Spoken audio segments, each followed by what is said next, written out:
Hello, j'espère que vous allez bien. Si vous me suivez déjà sur Instagram et TikTok, vous savez probablement que j'ai participé au concours Elles font YouTube en partenariat avec SACD et que j'ai remporté un des prix qui était proposé. D'ailleurs, c'était même le prix coup de cœur du jury. Donc, pour expliquer rapidement ce que c'est, Elles font YouTube, c'est un concours que YouTube, en partenariat avec la SACD, organise pour récompenser des créatrices de contenu sur YouTube sur des projets qu'elles vont présenter et pitcher. Donc, moi, le pitch de mon projet, c'était une série documentaire qui va présenter, faire l'historique de plusieurs innovations technologiques qui ont marqué leur temps, qui étaient très populaires, qui ont eu vraiment un succès monumental et qui malheureusement aujourd'hui n'existent plus ou alors sont en déclin. Donc chacune a candidaté, la période de candidature c'était d'avril au 15 juillet. D'ailleurs moi j'ai eu l'information je pense début mai, il me semble que c'était un peu avant d'aller en Corée du Sud. Et j'ai candidaté le 15 juillet. Littéralement mon dossier je l'ai validé le 15 juillet à 23h42. Et je me suis juré de ne plus jamais faire ça parce que c'était du stress pour rien, que j'aurais pu m'éviter assez facilement. Bref. Donc après cette période de candidature, il y a eu une présélection sur je ne sais pas combien de dossiers ils ont reçus. Et il y a eu 8 finalistes qui ont été sélectionnés. Et on a été invités à présenter un pitch de nos projets en novembre dernier. Et je faisais donc partie de ces 3 lauréates. Comme je l'ai dit, j'ai eu le prix coup de cœur du jury. Et donc, chacune de ces lauréates reçoit une dotation de 5 000 €. Et dans cette vidéo, je vais vous montrer comment je compte dépenser ces 5 000 € pour le projet. Avant de commencer, avant de faire quoi que ce soit, effectivement, la dotation dans le concours est de 5 000 €. Mais avant même que l'argent n'arrive sur mon compte, il y a les prélèvements URSSAF. Voilà, donc il y a 1 200 € qui ont été déduits de ma dotation brute et c'est le reste qui m'a été viré sur mon compte. Une minute de silence pour ces 1 200 € qui auraient pu bien m'aider. Mais je me dis, ça va toujours servir parce que ce sont des cotisations sociales et autres charges qui, a priori, participent à plein de trucs administratifs, mais ça pique quand même. Anyway, j'aurais pu commencer par le deuxième point, mais je voulais commencer par celui-ci, le stockage, parce que je me suis rendu compte que j'ai 2 principales problématiques actuellement. Le premier point, c'est que j'ai besoin d'un disque dur externe. Ça va m'être nécessaire pour stocker l'énorme quantité d'éléments que je vais enregistrer, filmer, les interviews, etc., les facecam, les vidéos complémentaires et autres éléments que je vais stocker justement pour pouvoir utiliser derrière pour le montage et la post-production. Et je n'ai pas de disque dur.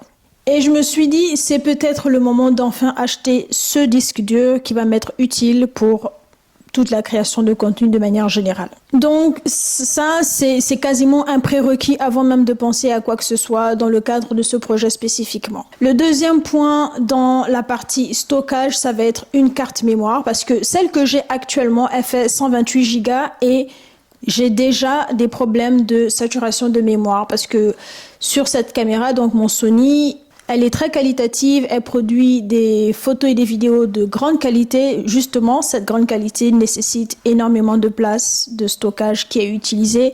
Et donc, si je filme par exemple 4-5 vidéos à l'avance, je n'ai plus de place dessus. Et des fois, je me retrouve pendant que je filme, j'ai une notification qui me dit « mémoire saturée ». Donc ce problème de saturation m'oblige à d'abord déverser les éléments filmés sur mon ordinateur qui lui aussi commence à être saturé parce que j'ai énormément de fichiers dessus. Donc augmenter la capacité de ma carte mémoire et avoir un disque dur externe pour mon stockage, c'est une nécessité et comme je l'ai dit, un prérequis avant de lancer officiellement le travail de recherche, de préparation et de construction de ce projet. Donc, pour ces 2 éléments-là, je pars sur un budget de 250 €, voire 300 maximum. J'avais commencé à regarder sur les sites spécialisés. Le disque dur, je vais en avoir peut-être pour 150 €, 200 €. Et la carte mémoire, selon celui que je prends, je peux en avoir pour 75 € ou 100 €. Donc, à voir ce que je peux trouver. Si je peux avoir aussi des codes promo ou des ventes exceptionnelles, etc., je verrai. Mais j'essaierai de rester dans cette tranche de budget entre 250 et 300 € maximum. Et d'ailleurs, s'il me reste un peu de budget lorsque j'aurai fait tous les calculs et tous les achats, peut-être que je vais prendre un abonnement sur un cloud pour justement avoir plusieurs endroits où je stocke mes informations. Et d'ailleurs, si une entreprise de cloud est intéressée pour me sponsoriser dans le cadre de ce projet, je suis tout à fait preneuse, n'hésitez pas à me contacter. La post-production, je la mets en numéro 2 parce que c'est, j'ai envie de dire, l'élément le plus important pour moi dans le cadre de ce projet. Le montage, l'étalonnage, le color grading, la gestion du son, etc. Je veux que ce soit un niveau de qualité exceptionnel. Donc, je ne veux pas hésiter à mettre les moyens qu'il faut. Ce qui veut dire, et ça je l'ai présenté pendant le pitch, ce ne sera pas moi qui ferai le montage. Je veux que ce soit exceptionnellement beau. Je veux que la qualité du montage, le dynamisme des images et des sons, etc., que le tout soit tellement captivant et bien fait que ça ajoute encore plus d'intérêt au projet en lui-même. Donc, je vais prendre quelqu'un qui maîtrise cette partie, le post-production, le montage, etc. Je suis une partisane de toujours laisser les experts faire leur travail, chacun dans son domaine d'expertise. Donc, moi, mon expertise, c'est mon cerveau pour penser les idées de ce projet. L'expertise pour le montage, je la laisse à des personnes qui le font bien mieux que moi. Pour ça, j'avais commencé à regarder différentes plateformes de freelancing pour avoir une idée de budget, ce que je devais prévoir, etc. Et vu le niveau de qualité que je veux, les prix moyens tournaient autour de 200 € en moyenne par vidéo. Et comme j'ai 10 vidéos à produire, donc j'en aurai pour à peu près 2000 € rien que pour le montage et la post-production. Mais comme j'ai dit, je ne veux pas lésiner sur cette catégorie. Je mettrai le prix qu'il faut pour avoir un résultat qui me satisfait. Alors, la phase de recherche et de rédaction du script, a priori, ma plus grosse dépense dans ce domaine, ça va être le temps que je vais devoir passer dessus pour faire les recherches, vérifier les informations, confirmer les hypothèses que je vais avoir, étayer et illustrer les arguments que je vais mettre en place pour ce projet parce que, à nouveau, comme ce sont des innovations technologiques, j'aimerais présenter leur histoire, comment elles sont nées, l'impact qu'elles ont eu dans la pop culture, etc. Et pour ça, j'ai besoin de faire plusieurs recherches, analyser les articles de presse, les archives de médias, etc. pour voir comment ça s'est passé et ensuite pouvoir le présenter et l'illustrer dans chaque vidéo. Et justement, en parlant d'illustration, je vais avoir besoin de beaucoup d'images d'illustration. Donc, ça va être des présentations des titres de médias qui ont été faits sur chacune des innovations qui sera présentée. Je vais avoir besoin de vidéos d'illustration en arrière-plan en plus des facecam que je vais faire. Et pour ça, je pensais principalement à déjà les archives des journaux, donc la presse papier et en ligne.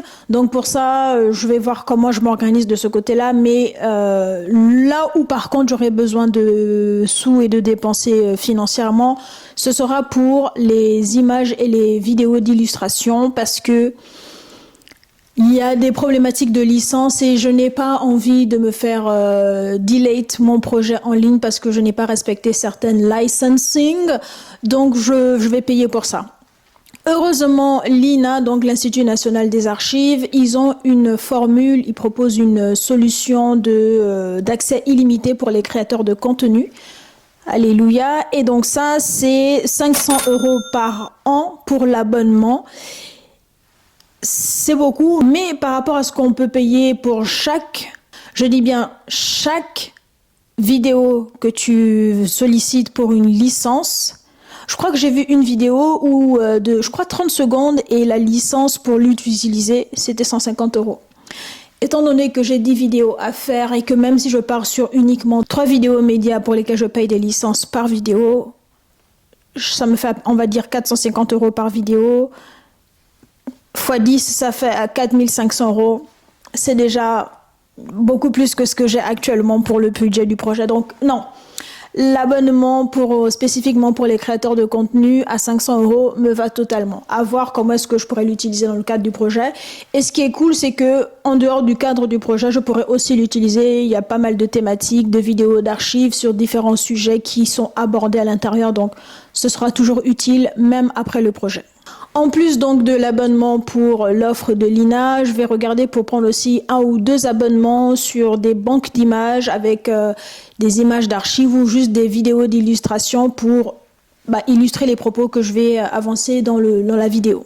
Pour ça, je table sur 150 € et on va essayer de rester dans cette fourchette pour les 2 abonnements que je prendrai pour les banques d'images. Une fois que j'ai fait mes recherches, que j'ai rédigé mes scripts et que j'ai la confirmation des experts que je souhaite interviewer, parce que dans le cadre du projet, j'aimerais interviewer plusieurs experts sur ces thématiques-là. Donc, je vais les inviter à participer au projet documentaire. Une fois que j'ai tous ces éléments-là, je vais avoir besoin d'un espace et d'un lieu pour filmer. J'ai en tête une idée précise de ce que je veux comme arrière-plan, de ce que je veux comme espace visuel pour le tournage de la série. Donc, je mettrai à l'écran des exemples pour ce que j'ai en tête pour la partie vidéo face cam. Donc, c'est moi qui fais la narration. Et je vais essayer de trouver les vidéos et les images que j'ai pour ce que je veux pour la partie interview des experts. Et donc, pour ça, il faudrait que j'ai un espace qui soit assez modulable ou en tout cas adaptable au maximum pour avoir le rendu que je souhaite avoir. Donc, pour ça, il faut mettre de l'argent parce que voilà, on est dans une société capitaliste, donc à peu près tout fonctionne sur l'argent, donc dommage. Et donc pour avoir ce rendu, je vais avoir besoin de mettre des sous sur la table. Je partirai donc sur ce qui va rester dans tout le budget et ça devrait être autour de 800 €.